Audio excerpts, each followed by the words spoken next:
Buenas tardes tengan cada uno de ustedes que nos acompañan el día de hoy en esta nueva transmisión. Esperamos se encuentren en excelentes condiciones de salud.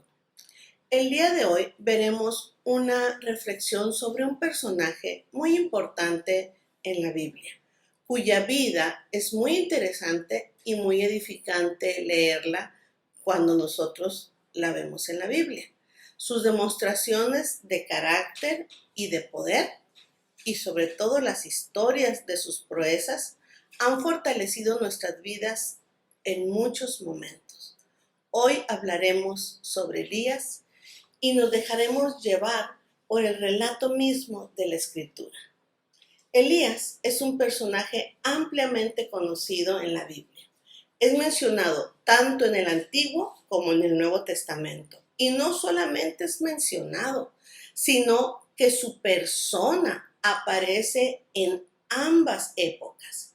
Es mencionado más de 100 veces en la Biblia y es uno de los grandes héroes de ella. Iniciaremos con el pasaje que lo hizo famoso durante el reinado del rey Acab. Esto lo encontramos en Primera de Reyes 17, del versículo 1 al 7. Dice así: Entonces Elías Tisbita, que era de los moradores de Galaad, dijo a Acab: Vive Jehová, Dios de Israel, en cuya presencia estoy, que no habrá lluvia ni rocío en estos años, sino por mi palabra. Y vino a él palabra de Jehová diciendo: Apártate de aquí y vuélvete al oriente y escóndete en el arroyo de Querit que está frente al Jordán. Beberás del arroyo, y yo he mandado a los cuervos que te den allí de comer. Y él fue, hizo conforme a la palabra de Jehová, pues se fue y vivió junto al arroyo de Querit que está frente al Jordán. Y los cuervos le traían pan y carne por la mañana y pan y carne por la tarde, y bebía del arroyo. Pasado algunos días, se secó el arroyo, porque no había llovido sobre la tierra. Este pasaje nos pone en el contexto de por qué el rey Acab perseguía al profeta Elías. Además de ilustrarnos algo que es muy importante para nosotros. ¿Cómo es que Dios puede utilizar aún animales para alimentarnos en momentos de crisis si llega a ser necesario? Si llega a ser necesario, Dios enviará un cuervo para alimentarte en tiempos de hambruna y de escasez. Es por eso que nosotros no debemos tener temor a lo que venga. Lo segundo que nos ilustra este pasaje, o que podemos ver, es que en tiempos de crisis las cosas se pueden poner peor. Ya estaban mal, ya Elías estaba mal, ya lo habían mandado a un arroyo, ya lo alimentaban los cuervos, pero aún las cosas se pueden poner peor. Aunque nosotros veamos el cuidado de Dios sobre nosotros, las cosas se pueden poner peor. Este fue el caso de Elías, que aunque estaba siendo, como miramos, alimentado por los cuervos, llegó un momento en que el río donde él bebía, pues se secó. El río donde Dios lo había mandado para que bebiera y tomara agua, se secó. Y esto determinó el cambio de planes de Dios para su protección y sustento. Dios hizo un cambio en lo que él ya le había mandado. Veamos 1 Reyes, el capítulo 17, versículo 8 y 9. Vino luego a él palabra de Jehová diciendo: Levántate, vete a Sarepta de Sidón y mora allí. He aquí, yo he dado orden allí a una mujer viuda para que te sustentes. Vemos en esta historia cómo Dios, una vez que se lo llevó del arroyo donde lo alimentaban los cuervos, él cambió los planes en medio de las crisis y lo mandó con una viuda. Vimos en esta historia de la viuda, lo voy a leer a grandes rasgos, se lo voy a explicar, cómo Dios realizó el milagro de la multiplicación de la harina y aceite. y que todo el tiempo que esta mujer tuvo Elías en su casa, el aceite no menguó, ni la harina escaseó, y se sustentaron ella, el hijo de la viuda y además el profeta Elías, ¿no? Esto lo vemos en 1 Reyes 17, de versículo 14 al 16. Leemos así: porque Jehová Dios de Israel ha dicho así: la harina de la tinaja no escaseará, ni el aceite de la vasija disminuirá, hasta el día en que Jehová haga llover sobre la faz de la tierra. Entonces ella fue e hizo como le dijo Elías, y comió él y ella y su casa muchos días, y la harina de la tinaja no escaseó, ni el aceite de la vasija menguó, conforme a la palabra de Jehová, o que Jehová había dicho por Elías. El milagro de la multiplicación de los alimentos no es nueva para nosotros. En tiempos de crisis o de necesidad, Dios lo ha hecho una y otra vez. Lo hizo en el tiempo de Elías y lo hizo en el tiempo de Jesús en el Nuevo Testamento. ¿Por qué leemos esto? Porque este es el contexto en el que se encontraba el pueblo de Israel. Un tiempo de crisis, sequía por más de no sé cuántos, 3 años ya llevarían, y por supuesto, crisis económica, y si no había agua, crisis sanitaria, entre muchas otras cosas de los problemas que ellos tenían, ¿verdad? Crisis sanitaria, crisis económica, crisis de hambruna, y todo ¿por qué? Porque el pueblo había roto su compromiso, el pueblo de Israel había roto su compromiso de fidelidad con su Dios. 1 Reyes 8, 18, 19 dice: envía pues ahora y congrégame a todo Israel en el monte Carmelo. Una vez que el profeta se encontró con Acab, le dijo: ¿sabes qué? Vamos a hacer algo. Si el pueblo ha abandonado a Dios, vamos a hacer algo. Envía pues ahora y congrégame a todo el pueblo de Israel en el monte Carmelo.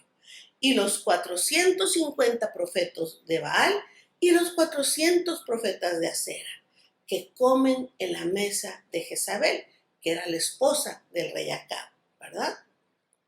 Claro que ya habían visto la demostración de poder de Elías, que estaba la sequía. Entonces Acab, claro que quería terminar con esta sequía que estaba acabando con su reino. Entonces Acab convocó a todos los hijos de Israel y reunió a los profetas en el monte Carmelo. Y acercándose Elías a todo el pueblo, les dijo así: ¿hasta cuándo claudicaréis vosotros entre dos pensamientos? Si Jehová es Dios, seguidle, y si Baal, id en pos de él. Y el pueblo no respondió nada. Lo vemos en el versículo 20 y 21 esto. Y es así como entramos a una de las demostraciones más recordadas por los cristianos de todos los tiempos, esta confrontación entre Baal y Jehová. Este es el punto en el que nos adentramos en la historia. Entonces, dice: dénsenos, pues, 2 bueyes y escojan ellos uno y córtenlo en pedazos y pónganlo sobre la leña, pero no pongan fuego debajo. Y les dice Elías: y yo prepararé el otro buey y lo pondré sobre la leña y ningún fuego pondré debajo. Invocad luego vosotros el nombre de vuestros dioses y yo invocaré el nombre de Jehová. Y el Dios que respondiere por medio de fuego, ese sea Dios. Y todo el pueblo respondió diciendo: bien dicho. O sea, dijeron: hagámoslo, porque Elías les había dicho: no claudicaréis, decídanse a quién van a seguir. Entonces, vemos que ellos, intentando que Baal contestara, hicieron un sinfín de cosas. En Primera de Reyes 18, en el versículo 26, nos muestra lo que ellos hicieron, los profetas de Baal y de Acera. Dice, y ellos tomaron el buey que les fue dado y lo prepararon, lo cortaron, ¿verdad? E invocaron el nombre de Baal desde la mañana hasta el mediodía, diciendo, Baal, respóndenos. Pero no había voz ni quien respondiese. Entre tanto, ellos andaban saltando cerca del altar que habían hecho. Continuemos, brinquémonos hasta el versículo 28 y 29 del capítulo 18 de Primera de Reyes, donde nos agrega qué más hicieron. Cuando ellos se dieron cuenta que con sus saltos, sus gritos, sus invocaciones, Baal no respondía, vean lo que ellos hicieron. Dice la Biblia, y ellos clamaban a grandes voces y se sajaban con cuchillos y con lancetas conforme a su costumbre hasta chorrear la sangre sobre ellos. Pasó el mediodía y ellos siguieron gritando frenéticamente hasta la hora de ofrecerse el sacrificio. Pero no hubo ninguna voz ni quien respondiese ni escuchase. Claro, por supuesto que nunca hubo respuesta de Baal, pese a su gran sacrificio que ellos hacían y su gran invocación. Ya sabemos nosotros en la historia qué pasó con Elías y el altar que él había preparado para Jehová, pero que la misma Biblia nos lo recuerde. En 1 Reyes 18, versículo 30, dice esto. Entonces dijo Elías a todo el pueblo, acercaos a mí. Y todo el pueblo se le acercó y él arregló el altar de Jehová que estaba arruinado. Quisiera hacer una pausa o un paréntesis aquí antes de continuar leyendo. Quisiera hacer notar la frase, y él arregló el altar de Jehová que estaba arruinado. El altar de Dios representa muchas cosas importantes para nosotros, su pueblo, y lo ha representado en todas las épocas.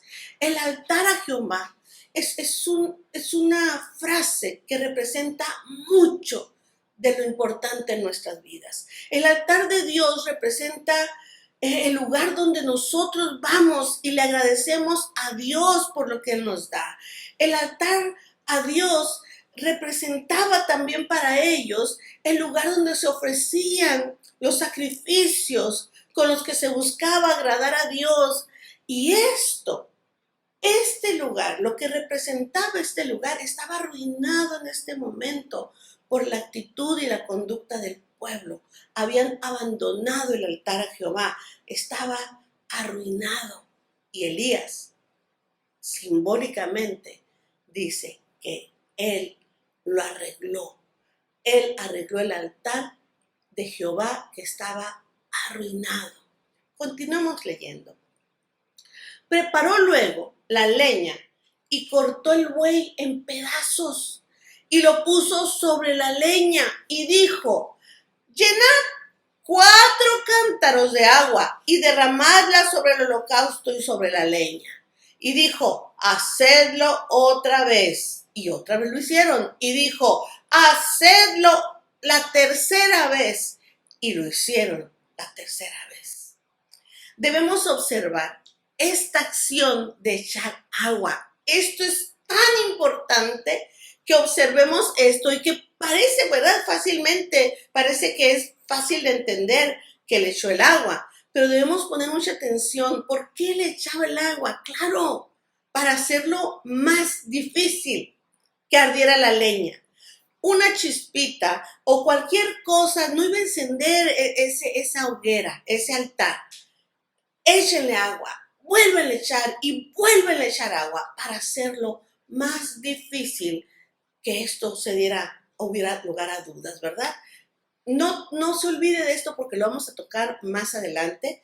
Continuemos leyendo. Entonces Elías le dijo a Dios, respóndeme Jehová, respóndeme para que conozca este pueblo que tú, oh Jehová, eres el Dios y que tú vuelves a ti el corazón de ellos. Entonces cayó fuego de Jehová y consumió el holocausto, la leña, las piedras, el polvo. Y dice la Biblia, aún lamió el agua que estaba en la zanja. Y viéndolo todo el pueblo, se postraron y dijeron, Jehová es el Dios, Jehová es el Dios. Esto lo encontramos en 1 Reyes 18, versículo 37 y 39. En esta historia podemos ver y aprender muchísimas cosas, pero el día de hoy yo quiero que nos enfoquemos en una en particular, en una que creo yo que en este tiempo es muy importante para nosotros recordarlo y recordárnoslo a nosotros mismos. Dios no necesita que nadie lo defienda. Él se defiende solo.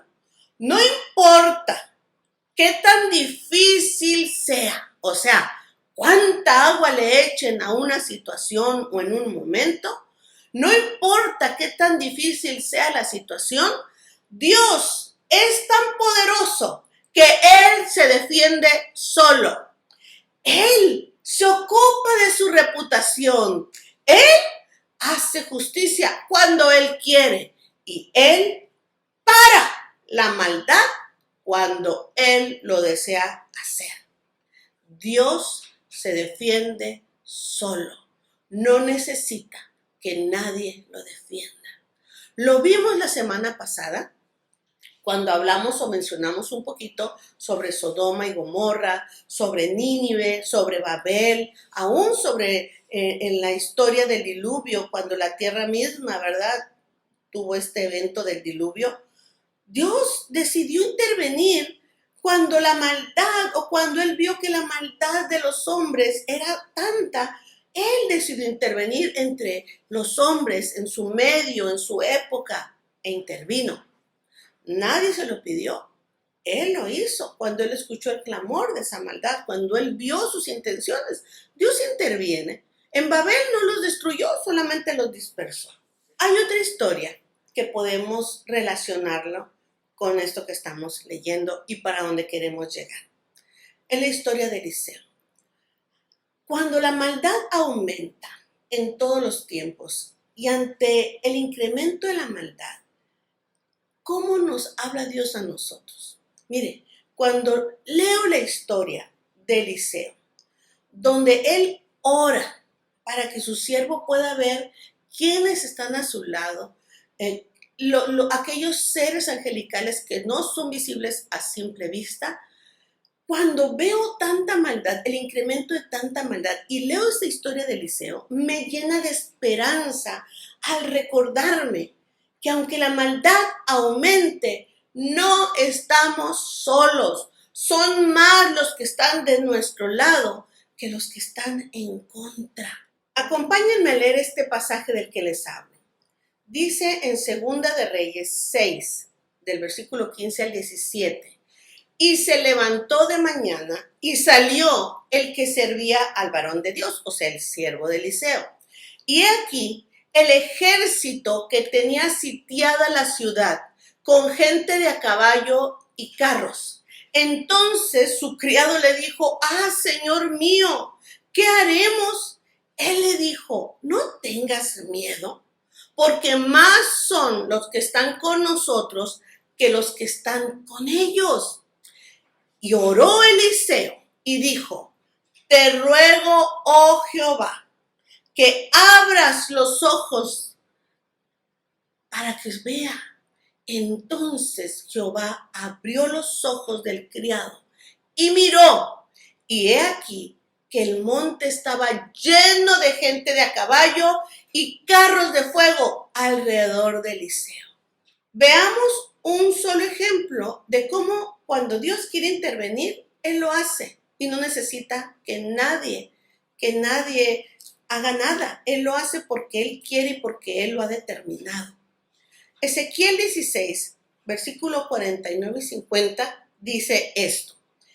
He aquí que esta fue la maldad de Sodoma, tu hermana, soberbia, saciedad de pan y abundancia de ociosidad tuvieron ella y sus hijas. Y no fortaleció la mano del afligido y del menesteroso. Y se llenaron de soberbia e hicieron abominación delante de mí. Y escuche estas 6 o 5 palabras, ¿sí? Y cuando lo vi, las quité. Parece que estuviéramos hablando de este tiempo cuando dice, esta fue la maldad de Sodoma, tu hermana. Soberbia, saciedad de pan y abundancia de ociosidad.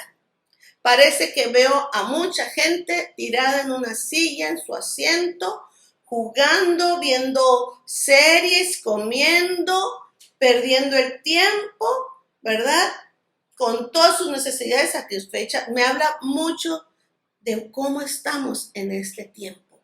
Pero luego cierra y dice, y aunque tenías tiempo, comida, abundancia de pan, saciedad de pan y abundancia de ociosidad, tenías tiempo de más, no fortaleciste la mano del afligido y del menesteroso. Me preocupa cuando veo esto porque veo una sociedad cada vez más parecida. Y fíjense que no estoy hablando de otro tipo de pecado, estoy hablando de soberbia, de saciedad de pan y de abundancia de ociosidad, ¿verdad? Pudiéramos ahondar más en esto, pero no quisiera hacerlo. Lo que deseo en este momento es que observen estas 6 palabras que nos describen sencillamente el carácter de Dios. Y cuando lo vi, o cuando Él lo vio, cuando Él constató lo que se decía de Sodoma y Gomorra, Él dice, las quité. Así de sencillo. Amigos, el aumento de la maldad nunca ha sido ni desconocido para Dios, ni un problema para Él que no pueda Él por sí mismo resolver. Él nunca ha necesitado a nadie para ayudarle a resolver los problemas de maldad en la tierra. Dios no necesita nuestra ayuda para resolver el problema de maldad o de la perversión o de la corrupción en la tierra. Somos nosotros los que nos confundimos y nos mezclamos y andamos en lugares donde no debemos meternos cuando Él decide intervenir en las cosas de los hombres. Somos nosotros los que nos confundimos. Dios no necesita que usted y yo lo defendamos, ¿sí? Usted y yo necesitamos defender nuestra fe, pero no a Dios, ¿sí? ¿Qué podemos entonces hacer nosotros? ¿Qué nos compete a nosotros hacer? Mire, sí hay cosas que podemos hacer nosotros como siervos de Dios y que sí nos compete y sí nos toca. Quiero que leamos nomás un versículo de esto mismo que estábamos leyendo en 2 de Reyes, en el capítulo 6, versículo 18, cuando está esta situación de Elías y el siervo, ¿verdad? Entonces le dice en el capítulo 6, versículo 18, y luego que los sirios, hablando del ejército sirio, ¿verdad?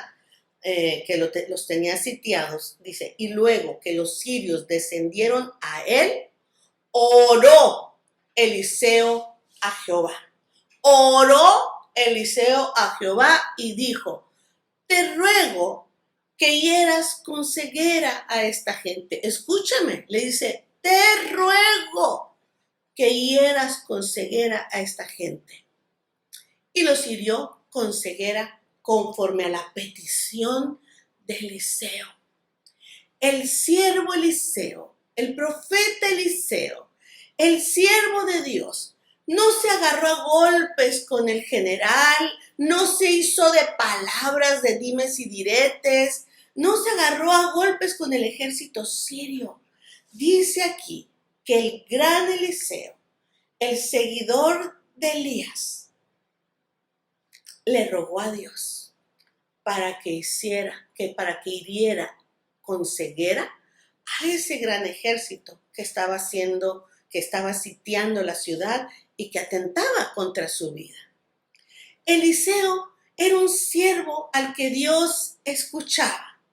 Muchos de nuestros problemas en la vida se acabarán si Dios escucha nuestros ruegos como siervos de Él.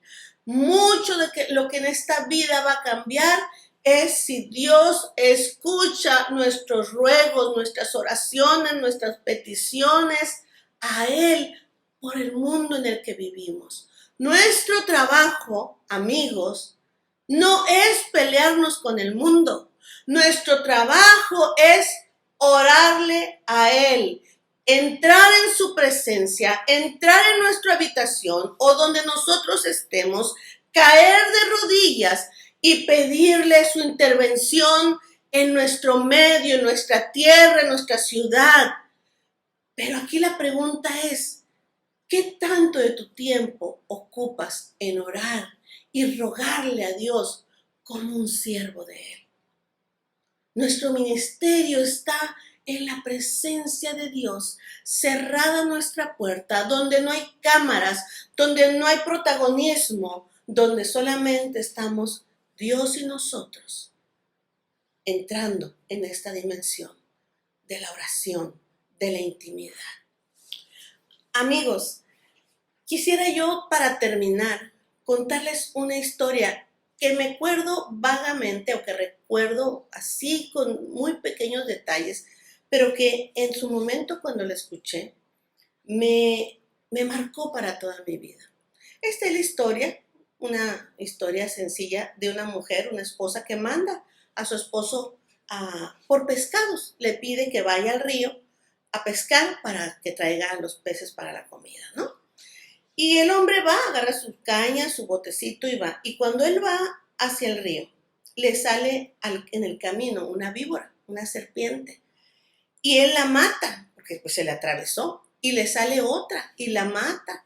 Y se da cuenta que por donde él tiene que cruzar hay muchísimas serpientes. Y empieza a matar una, otra, ve que hay un nido ahí de serpientes y va y mata. Y empieza a matar y dice, ¿cuántas serpientes hay en este camino? Y mata y se le va la tarde al hombre, se le oscurece y regresa a su casa. Cuando regresa a su casa, su esposa le dice, ¿y los peces? Y él le dice, esposa mía, fíjate que había tantas serpientes o víboras en el camino que maté 300 serpientes o 300 víboras. Y pues ya cuando me di cuenta, ya se me había hecho tarde y ya no llegué a pescar, pero había 300 maté.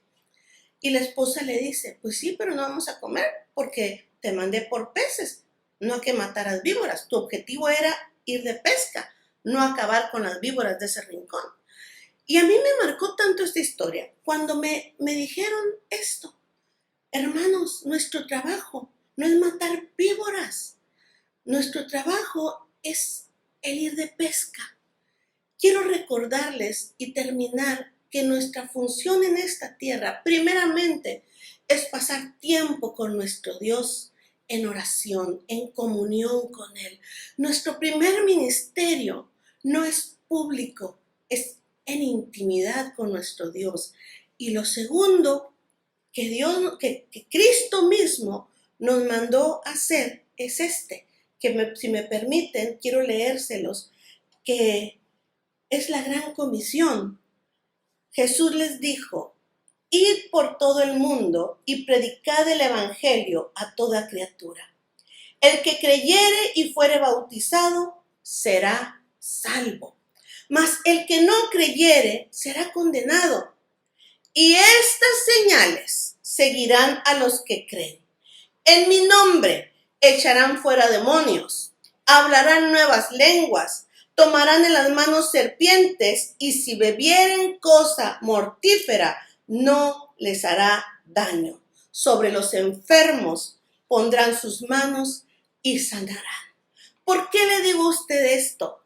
Porque en este tiempo de maldad, donde la maldad aumenta, usted no se preocupe.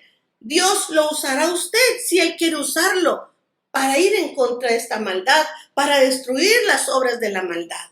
Pero Dios se puede defender solo. Él puede defender su reputación. Él es Dios. Él nunca nos ha necesitado a usted y a mí para defenderse.